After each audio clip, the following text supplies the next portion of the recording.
I played a lot of games this summer. Usually this season comes around and my games playing just drops off. I pretty much just sleep, watch YouTube, and sleep. But now that I have to work and put up with stupid ass customers at the store, I have anger to channel somewhere, or something like that. For whatever reason, I've been knocking the shit out of my backlog and picking up stuff that I never quite gave the time of day before. Like usual, I have made absolutely no videos this summer, so we're gonna get up to speed, and I'll probably do this annually, or as annually as I can. You're gonna see some repeat games throughout the years. It'll be okay. After this, I may not be able to make videos as easily. I'm gonna have to figure out how to record audio while living with roommates. It may mean less streams too, it may not, we'll see. Also, I changed the channel name to MK Ultra. I've always described myself as an MK Ultra sleeper agent, so this was pretty natural. The old name just had to go, simple as that. Trust me, you don't want to get held up with that story, so I'm gonna hold you up with this story. At the start of this summer, Sega did something I never thought they would ever do, like ever. They put a Project Diva game on the PC, Megamix Plus. Now, my dream would be either graphics options that let you go back to like Project Diva X graphics, I mean old school. While the new models are nice, I feel like the older ones match K's original art a lot better, or however you say his name. It doesn't have any fancy reflections or the same shapes, but it has that more simplistic watercolor shading. It's a lot more stylized, and that should be the whole point. But hey, I'll take this anyways. While I can't say it's a brilliant casual game, it's still pleasant to pick up for a few minutes, do a song you like, and then put it away. You can always go for some hellish beat map at 1,000,000 miles per hour that'll knock your dick off, but for my money, I'm not gonna break a sweat playing a fucking Vocaloid game. You don't see me over here crunching the numbers on Miku Logic Paint. I'm not gonna min-max Ghost Rule. I wanna hear the hook, and then I wanna go play some monkey games or something. This level of accessibility actually gives me a reason to play Project Diva for once. Oh, I played them before, but what the fuck else am I playing on my PS Vita? I don't even remember how to turn the thing on. Plus there's mods for McDonald's and the PSP model. Shit, Sega, I'll take the game, I'll take the DLC, and you can keep Phantasy Star. I don't want that. Cyberpunk. I did not play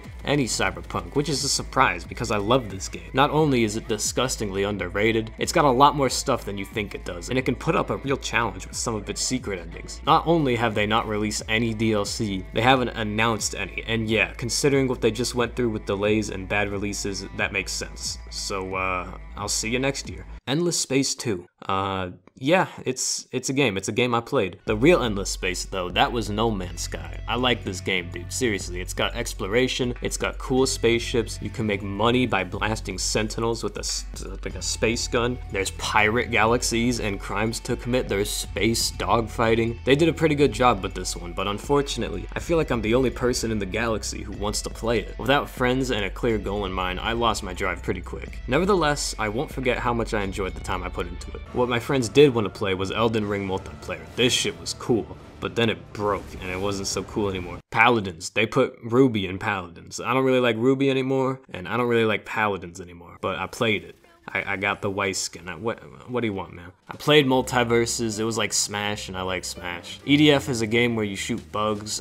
Counter-Strike and Valorant still look promising. I'll play more in the future. Warframe, nope, skip. Nothing in terms of VR. ESO, Elder Scrolls Online. Gonna be honest, don't play this game. If you're looking for a good fantasy MMO, fuck you. There are no good MMOs. I already told you that. I don't know, there's really nothing enticing about this game. I mean, what? Fight mud crabs, do some basic-ass Elder Scrolls quests. With Skyrim multiplayer being possible now, I really don't know why you would play this shit. But what really blows it the fuck out, for me, is Fallout 76. Okay, hold on, I know, I get it. Look, okay, my taste in games has changed drastically over the last few years, and it's scaring me more than it scares you. But nonetheless, I will stand by my decision to enjoy this game. It's accessible to new players who have experience in Fallout 4, and it respects your time without giving you everything for nothing. In a single-player Bethesda games, your achievements are kind of trivialized, at least nowadays. Beating the game, beating Fallout games on survival, getting the best gear, it's been done 1,000,000 times by now. Though Fallout 76 is kind of a solved game, I still discovered a lot of my own strategies and methods for getting what I want. And after 80 levels, I still haven't been able to find a fucking T-45 helmet. I also need a T-51 right leg. For whatever reasons, these pieces just do not drop. What really makes this game, though, is the multiplayer features. Events are really cool. Everyone on the map shows up, and you tear through waves of shit. No comms, no insane strategies, just action. A lot of these players are like level 500. I saw level 10,000 one time, which mathematically is pretty much impossible without glitches. Still, the community is incredibly friendly, and Fallout gameplay just fits with multiplayer, dude.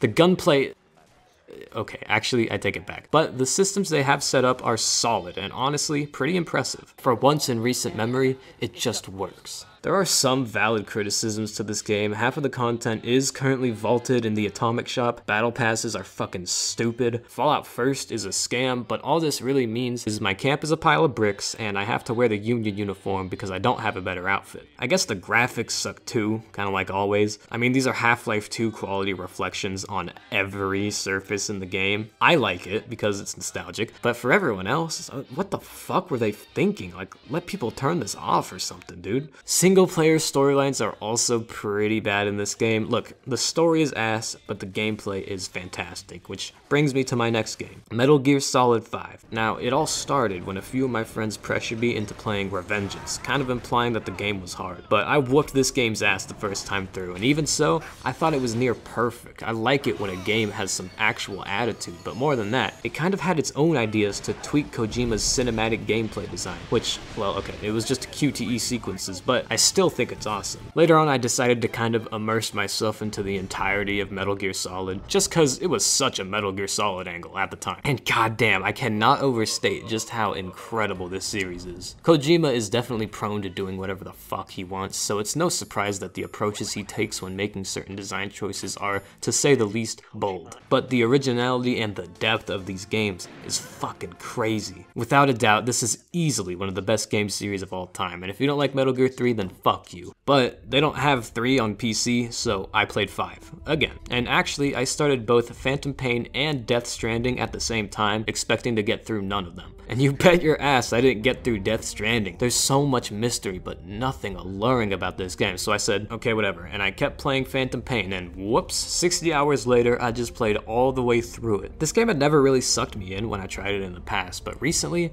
I don't know, man, it just fucking rocked this time. There's so many different ways to approach every mission. It's just so open. It's gotta be one of the most open worlds I've ever seen, but they don't dwell on free roaming that much at all. It doesn't have you walk through the glowing sea like some jackass. Fucking Pequod swoops in, blasting Flight of the Valkyries and takes you to Mother Base. You know this is my kind of game right here, man. I can look past being spotted through walls and all the lack of polish and depth where you might expect it, because the game is just so much fun. Good gameplay should get you far like that. Now, looking past the gameplay isn't something I recommend, and I don't mean the story. I actually think the story is okay, but I mean looking into Kojima basically fucking over David Hayter, the voice of Snake, since Snake had a voice, just cause he wanted to work with Hollywood actors or some shit. Man, come on, save that for the Death Stranding shit, don't bring it over here. Of course, League of Legends. This game is not okay, dude, seriously. Riot, we are going to have a fucking problem. I play Sona support. I've studied Sona, I've mastered Sona. Sona is a way of life for me. But if you want to remove support from the game, that's okay, honestly, go for it. I am dying for something fresh over here. Summoner's Rift has always been at serious risk of getting stale. And when so many of your big changes just ruin balancing, like item reworks or durability updates, the problem is compounded by these balance issues playing out the same way over and over. I think the strategic 3-lane map design is brilliant. It doesn't work in Valorant, but it's inspiring how tried and true this map is. And that's been known since like 2003. This is almost a 20-year-old design, Riot. You don't have to replace it, God no, but drop something fun for once. ARAM doesn't even let you pick your champ and it's a permanent game mode over here? What the hell? Just let me have fun, damn it. Nexus Blitz was fun. PvE was fun. Dominion...